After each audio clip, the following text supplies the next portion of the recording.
numbers, man, and the love was just overwhelming. And I just got addicted to that. Like, man, this is what's up. Like, it's a little more authentic than rapping was at the time. The rap game was just now beginning to be what it is now. And I kind of saw this coming, and it was like I didn't want to be. Spoken words speak to the soul. Yeah, it's like you can get your point across a little more. And so I just, like I said, when I moved back here to Detroit, like 2008, and just hit the ground running with it, man. And man, I never looked back. Just hit the ground running, never looked back. And shoot, here we are 9 years later, man. I'm not about to get the name dropping on that, but I've opened up for some pretty heavy people. I've been a lot of places around the country doing my thing. Like I said, and this is something that I didn't go to bed dreaming about being a poet. I didn't grow, I never thought I'd be a performer on this level,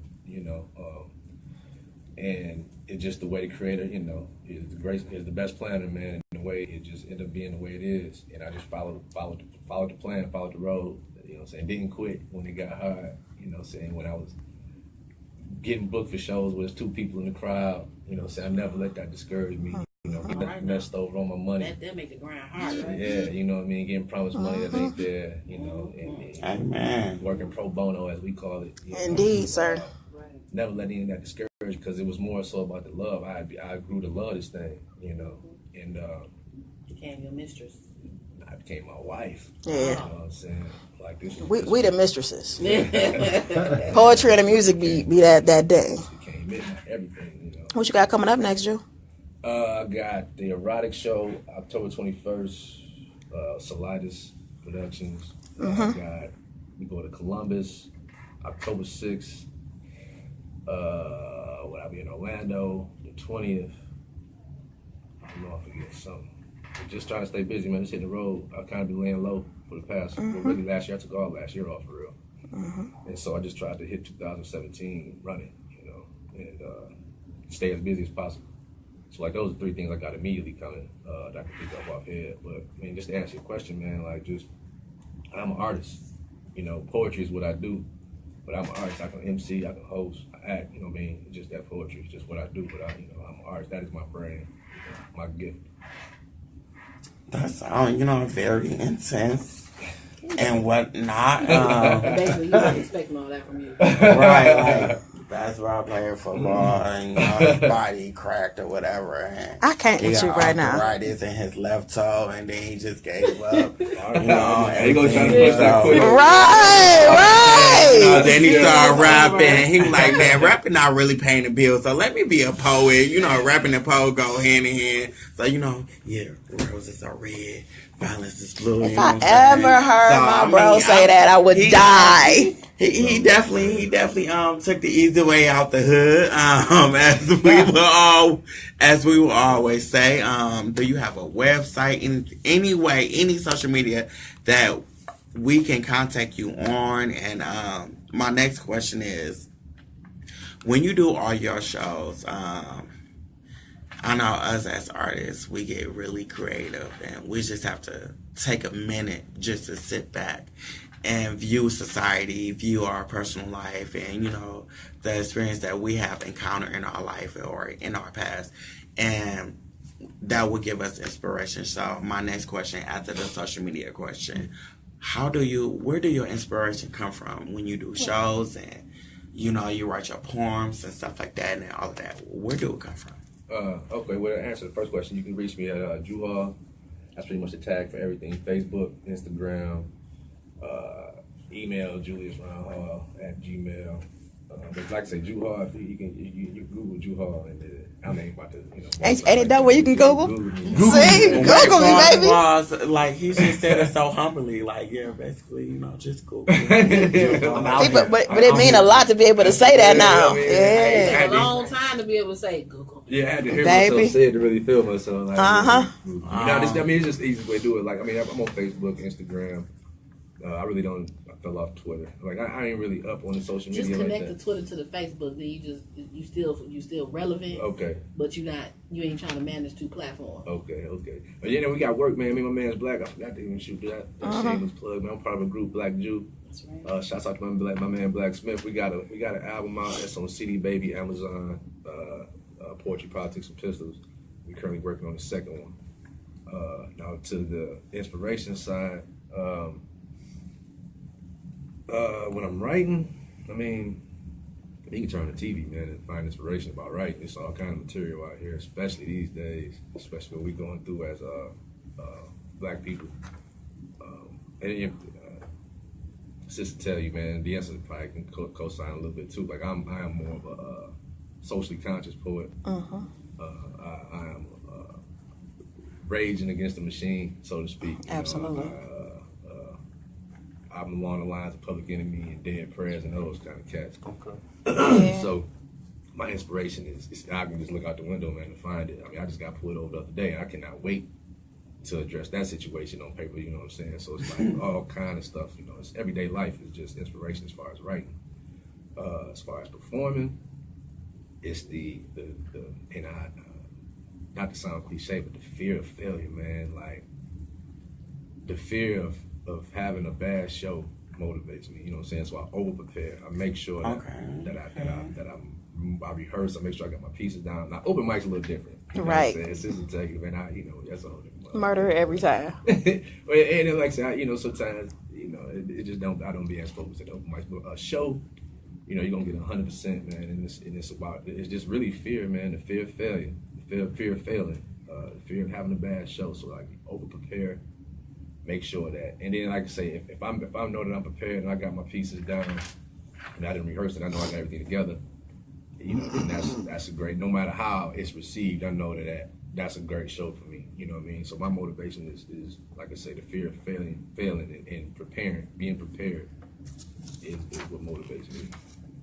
Just to give the best show possible. And not to sound arrogant, but it's just a confident guy. I mean, like you're gonna remember me when I'm done. So, Yes, I love that. So, it's almost like a fight. You know what I mean? Like I'm about to make sure. I don't care if it's 2 or 2,000. By the time I'm done, you're gonna know you hard. You feel me? Oh, that sounds, very cocky and conceited and I very faithful in his craft and stuff like that. I'm very confident, but not arrogant. You know what I'm saying? It's a difference. You wouldn't know this. Right, it is. Just kicking with me, you know what I'm saying? When it comes down to that, I'm serious business. You know what I'm saying? Right. And I don't play with what I do. Right.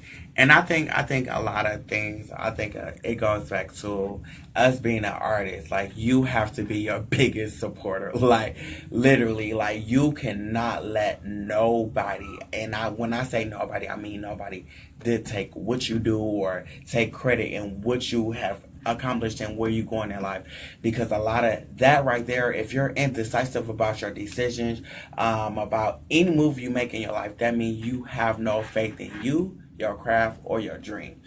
And that just takes it back to like, inspiration. And I just feel like, me getting ready for this show, I had to really sit back and really realize like what type of crowd is going to be there.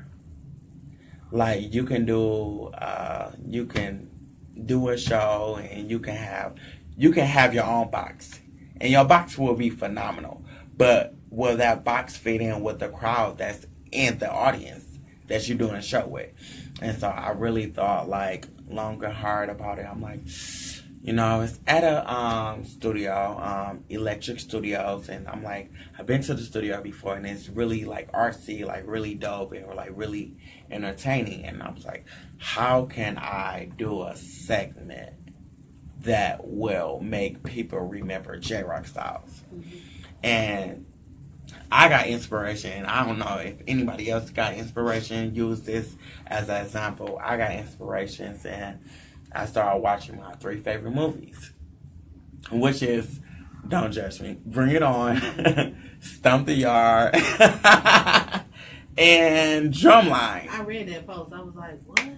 I know. Everybody was like, oh my God, like, bro, what are you? I'm sorry. I can't. I'm like, they was like, bro, what is you about to do? I'm like, I just feel like those are my 3 favorite movies. So, J-Rock?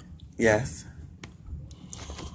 Normally, I would let you go because you're in your moment right now. Mm-hmm. But you don't agree with with that too? Yes. Amen. And it's yeah. So for one, I was talking how long. So for one, just to put this all in perspective, our wonderful J-Rock is only 25. So these are his 3 favorite movies because these are the only ones he's really paid attention to. No, I'm not trying to say my favorite movies of all time. I'm just trying to say movies that stick out in my head as of right now that I can literally motivate me for this show. So get that right, boo boo. So first of all, 25. let me help you. 25. So, because I've seen all 3. Stomp the Yard. Okay. It's about overcoming. I stopped watching all of those. Right, so it's about overcoming an obstacle, right? So Experienced. You were put in a challenging situation, and the only way out was to join a crew that made you change and become a real man. So that's pretty much what happened when you joined a Dismantle said what up though. Okay, that's 1. Number 2, Dismantle. Bring It On is a challenge again. So basically, somebody was trying to come for your turf, right? Short side of the conversation. And what did they have to do? They had to prove that they had the skills to outshine the other people through all the trials, tribulations, and challenges that they had to face, right? Then your last one was what? Drumline. Again, becoming a man, right? So the whole purpose of Drumline was he was coming there. He had no personality. He was highly overconfident in the wrong area. And then he basically thought he was beyond everybody else. They taught him how to reevaluate himself. And be humble. Sit down. So we gonna turn this back and look at you real quick. Look. Wow. And then move on. So pass the mic to the young lady So over here. we're gonna do. Wait, pause. Wait, that is the major shade ever. You good? Okay. Wait, It's not shade. That so is J-Rock, shade. you gotta be able to understand. All 3 of those movies tie in together. 2 of them are about becoming a man. Exactly. So becoming a man and being able to create a show that actually identifies that, but Bring It On has no real relative stance because October 29th, you be there. Okay? You will be there to see how I incorporate all 3 movies in a fashion show. I think we all need free tickets, y'all. What y'all say? We gotta have a sidebar conversation about these shows anyway, because you never talk about the finances. Anywho, hey D.S.SENSE. Hey, how you doing? What's up, D? What's up, D? I'm good. So I know your backstory. I know all y'all backstories because, of course, we pretty much fam. That's right. But express and explain to folks how you got to this point, because I know you've been on this journey, and folks got a chance to see as you evolved into this amazing poet and female MC. Tell folks how you got there and what motivates you to move to these next steps. Well, I was always an artist at heart. I started as a vocalist as a kid and was introduced to hip hop going into 1st grade, the summer of kindergarten. And my cousin played JJ Fad on a 45 for me. And that was like 89. Mm-hmm. And so I knew that I had to be part of the genre of hip hop, but I hadn't yet taken to it until I got in maybe 7th grade, 13, 14 years old, when it became a reality for me. And I started singing less and rapping more. That just sounds so sexy. It's just the voice. You called me a baby mama. Oh Which one my of them? God. That is D is definitely my sexy baby mama. I don't know. And great. Okay. Yes. Okay, let's get it. Yes. So you just sound like an artist. Oh, I love it. Yes, it's all the time. So I got into spoken word as well around the same time I was getting into hip hop, because they correlate, and I was raised on jazz, so everything just came full circle. And I started going to Key Lounge at the time. Sparrow was hosting Key Lounge. I ran into Marsha. So I was maybe 16 at the time when I really branched off and got into the open mic scene. And I was just honing my craft, and I was lucky enough to work with so many producers and artists that had faith in me very early on, and got a lot of nice write-ups from Metro Times, from Michigan Citizens. I was just very blessed. And one thing I can attest to as well is what Ju said, is just not wanting to be the greatest never. And there were times when I would be timid and I wouldn't take to the stage, and friends would be mad because they knew what I could do. And it makes no sense to just be in your house or in your room knowing what you're capable of. Mm-hmm. And then when the opportunity presents itself, you shrink back. And so having done that one time and going back home and knowing what I was capable of and hadn't executed, it was disservice to myself. So I said I would never let this happen again, no matter how nervous I get. So that's what motivates me. Now, when I get into influences, I'm influenced by Ella Fitzgerald is like the quintessential artist to me. Absolutely. She should be. Yeah, so I love her. I love old jazz ballads. I love so many artists. I won't get into it, it's too extensive, but so many genres of music that I listen to. That's why I dive in and out of different genres myself. But everything inspires me. Like I can step out the house and I like to people watch. And so I'll narrate different scenarios for people. Like I just look at them and try to create a story for that person based on what my perception of that person is. And that inspires me. I would catch the bus, even as a driver, I would catch the bus and I'd take my favorite seat and I would just look out the window and I would ride across town. And I just look at people and I just look at the scene. I just look at what everything is saying. Absolutely. And that kind of thing inspires me. And then I come out, I would hit the open mic. Baby, pounding pavements. You understand? Like it was so many. Around the time that we were emerging onto the scene, there were so many dynamic poets, and we were kind of at the cusp of some of the legendary poets, kind of not phasing out, but more so taking a seat or doing workshops and whatnot. And then we had the newer generation, myself and some that followed. The guard. Yeah, absolutely. And I think that's what made it so great at the time that I was coming, because we had trailblazers that knew that you would pass the torch.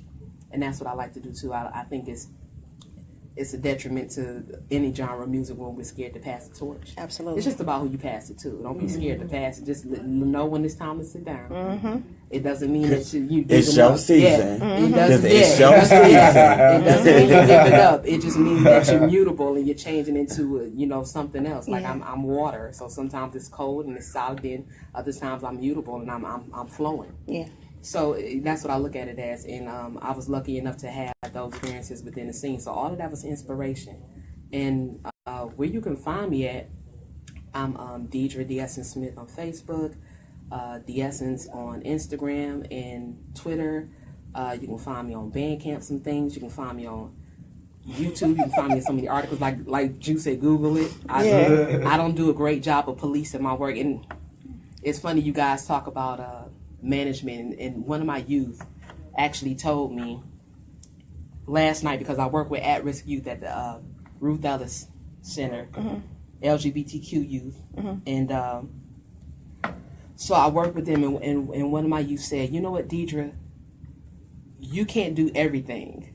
You're so used to doing everything. You need time to sit back and relax and do what you absolutely love to do versus wearing all these hats. And I just let the baby talk. Because they tell you what they see. Yeah, there was some truth to that. And they said it's not that you're not doing anything. They said you do too much, and you do too much by yourself. So now it's time to seek out a team. And that's about relinquishing that, power and trusting in somebody, which is hard. Delegation is hard. Absolutely. When you try to delegate, because you have to, Like, when you're delegating, Right. When you delegate, you have to put your total trust in that person that you delegated that And work hope to. that they understand what Yeah, you because when you delegate, you hope that your brand isn't relegated to something that's lower than your standard. So that's the fear. And also, I have on my Detroit Everything, which was a song and which is an initiative. Yes. And a company now, and you can get the T-shirts. I keep it very, very plain, very uniform, because the difference in on my Detroit Everything from any other brand in Detroit is that we're not warring anymore. This is a time where we know who we are, and I allow you to create the template of what being on your Detroit Everything means to you. So I'm not telling you how to wear the brand. You're telling me how the brand best represents you, and vice versa. So that's. But she ain't bringing us no T-shirt.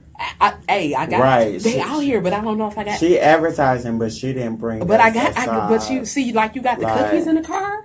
I got T-shirts in the car. What you saying? D always got T-shirts in the car. I don't know. Like, what are you saying? But see, I'm just and saying, then with them cookies, I won't then I get treat none them to like come it's almost like getting knighted. Like, to get one of my shirts, it's like you have to be knighted Baby. if you don't order them. Woo. They're so like exclusive. Like, Yeah. I dig you, and I'm like, hey, have this. You know, it's It is like, a blessing. so yeah. So what you trying to say? We're not worthy for a t-shirt? No, you're not worthy. No, So, no. I make caught sure the shade. I caught you the spell. shade. I need you to spell yes. your performance name because everybody that spells is- it wrong. Yes, so really my performance name is not just D.S.SENSE, it's Deidre D.S.SENSE Smith, like Tribe Called Quest. But people are lazy, they don't feel like doing The it. whole thing. So yes, that is DEIDRE. D.S.SENSE is D period S period SENSE and Smith SMITH. Yes. So, you know, I don't mind the D.S.SENSE, but it's spelled every kind of way, and because I don't do a great job of policing my work, that's an extensive amount of work online with my name spelled wrong and people mean all well. I've over seen my YouTube. name on marquees. Name is spelled wrong, but you know, whatever. But yeah, so that's just it. And I think integrity motivates me too, because like what you was saying, if it's 1 or 1,000, I'm gonna put on. I'm gonna go hard. I think that's what people. You know what? In saying that to both of y'all made very valid points, and people forget from even doing a workshop or doing a set, whatever the case may be. You have an audience. Absolutely. And like one of my colleagues in Atlanta says, the ones who need to be here are here. Yes. So you make That's sure right. you leave them with a lasting impression. That's right. And then others will come. That's right. But when you focus on the push, That's right. you know, that's you get caught up in that. Right. 'Cause I And used that's to what be- takes you off your square. Yeah, I used to be the first one in to an open mic.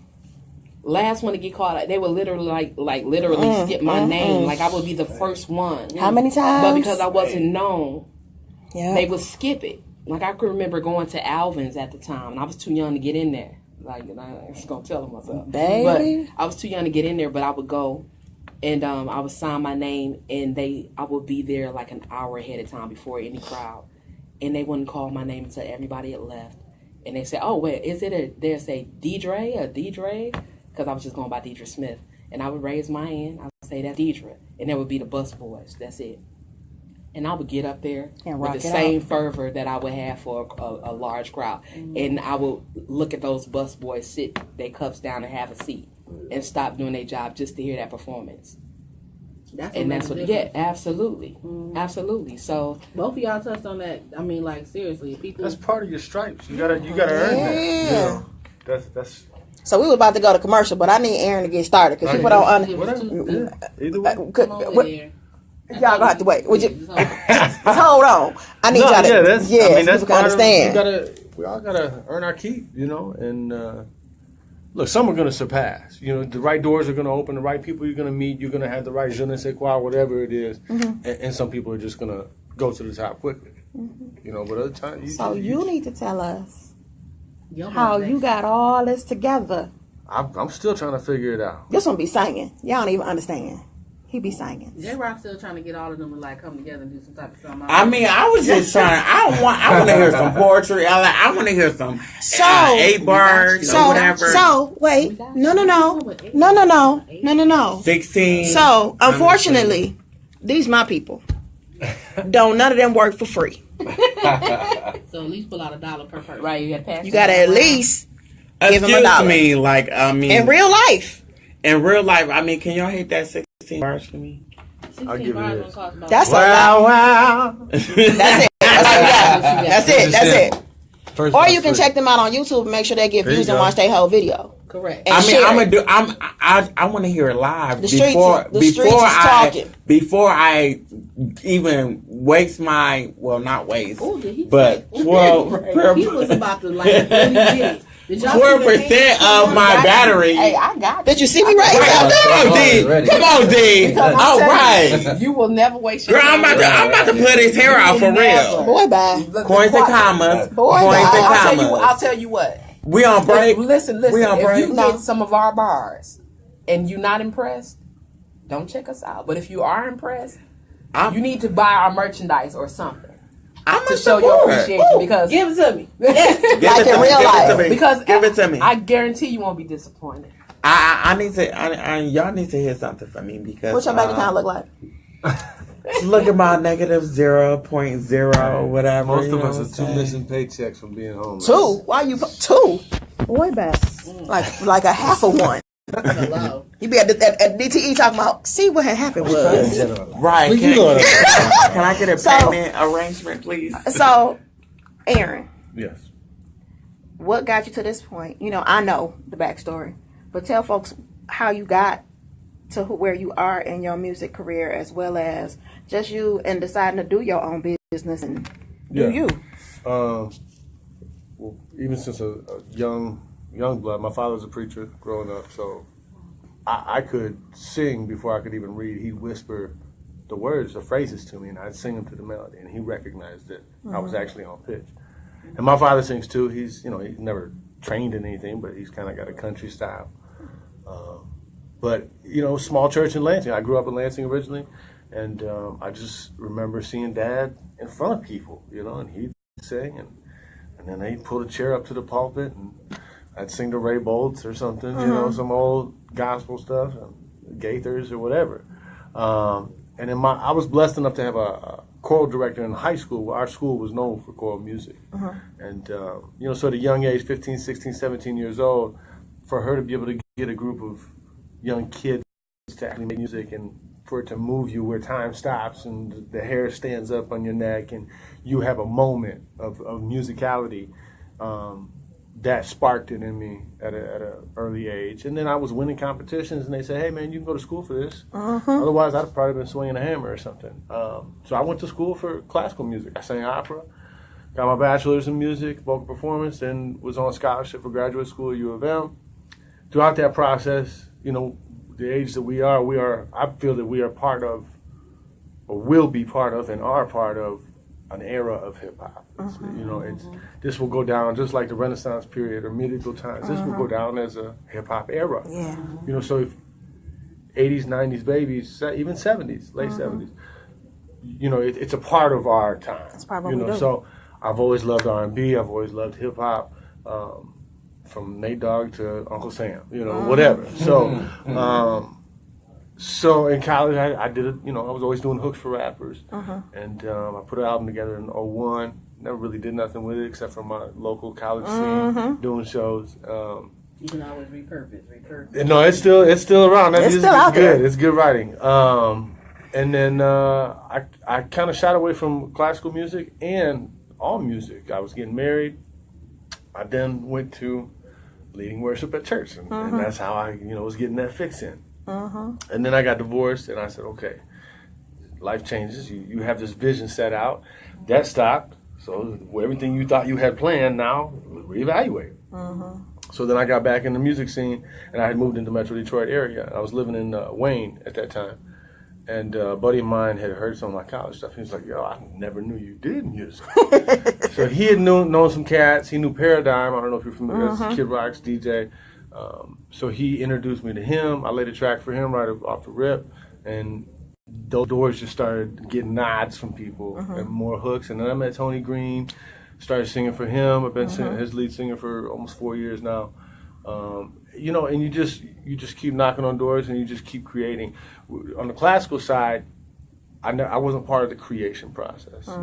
You're singing these songs that are 100 years old, and you start to, you got to analyze them. It's you doing Italian, German, French, and you're seeing what the stories are. What are they talking about? Because you got to be able to portray that out. And I realized it's the same stuff that we go through now, only 200 years old or 100 years old. So then I got, went through the divorce and I started the creation process of I want to be part of now. This is history right now. Some kid 100 years from now might be singing my solo album as his senior project. I don't know. Right. So it was a great understanding to know where we've came from musically, or at least what's written in books that they're teaching us. It's gonna be a class on hip hop. Like It already There are several. And that's there's I'm about to say I'm sorry. Yeah, I'm going to Central. I'm about to say we know some people who actually teach hip hop courses. Yeah. And that was one thing in college. So there's, you got your Encyclopedia Britannica, at least for if I'm sharing my age, I guess. Brother, we all there. Yeah. Right. Them big red books, some big red books. There's a That music was black. dictionary called the Groves Dictionary. Yes, as it far is. back as what they know that's written. And in the very end, when I was in college, they were writing, there was Tupac and Biggie in there, So that put a light on too, like, dang, okay, yeah, this is going to be part of. We are in that history, the change, the digital age, and then obviously slavery. Once that was abolished, or at least that type of slavery, and then black people got a voice, and hip hop came out, and they were able to speak, and they did it through music and stuff. It was powerful. You got the real side of the stories. Some people have garbage talking; they're just talking about nothing. But conscious rappers like yourself, you were saying, that's where hip hop took to a whole nother level and gave people that empowerment. And they're gonna try to crush it again, but we're already here in the crazy chaos. Exactly. But nonetheless, all that to say, I love hip hop. I love creating. I'm to a point now where I've come to the realization that music has always cost me money. Now I know enough people. I've got enough nods. I've got enough authenticity, I think, in myself that I get to pick and choose what I want to do. And sometimes it's not about the money, man. You want to be compensated for your time and appreciated for your craft. But at the same time, I would much rather be in a garage jamming out with Gabe Gonzalez, Tony Green, some real Big musicians, Gabe. right? Yeah. And just vibing. Yeah. Because that's us, I'm smoking and Get your drinking or fix whatever. in, But yeah. that's the authentic side of it, Yeah. And I have no interest in Hollywood. I have no interest in making it, quote unquote, whatever that is. I love doing the set at PJ's Lager House, or we might, we open up for Morris Day and Time, Shane Park. I love being here. Detroit has our own. And Michigan itself, we've always been we set the tone. We don't care what anybody else is doing. You want to mess with us? Come see us. Yeah. We're here. We're here all day. And it's starting. People are starting to see that again. And we're in the middle of what I believe is an artist revolution in Detroit, really. And it's cool to be a part of that, man. So you just try to keep leaving these little stamps everywhere you can. And that's all you can do. You got a balanced life. I got kids now. I got, so I've always had a full-time job, because bills got to be paid. Every time. I'm learning to simplify my life. There's a lot of stuff that, Everybody was like, amen. man, there's just so much out there that's really nonsense, and it's all for corporate greed or whatever the case, or ulterior motives that really do not benefit you at all. Correct. And so it's just opening your eyes to things that are real in life and soaking it in, just people watching. Absolutely. The beauty is there, you know what I'm saying? But it's hard because there's a lot of sadness too. It's a crazy world. It's a cold world. You think you're going to Jay right? He don't know what to say now.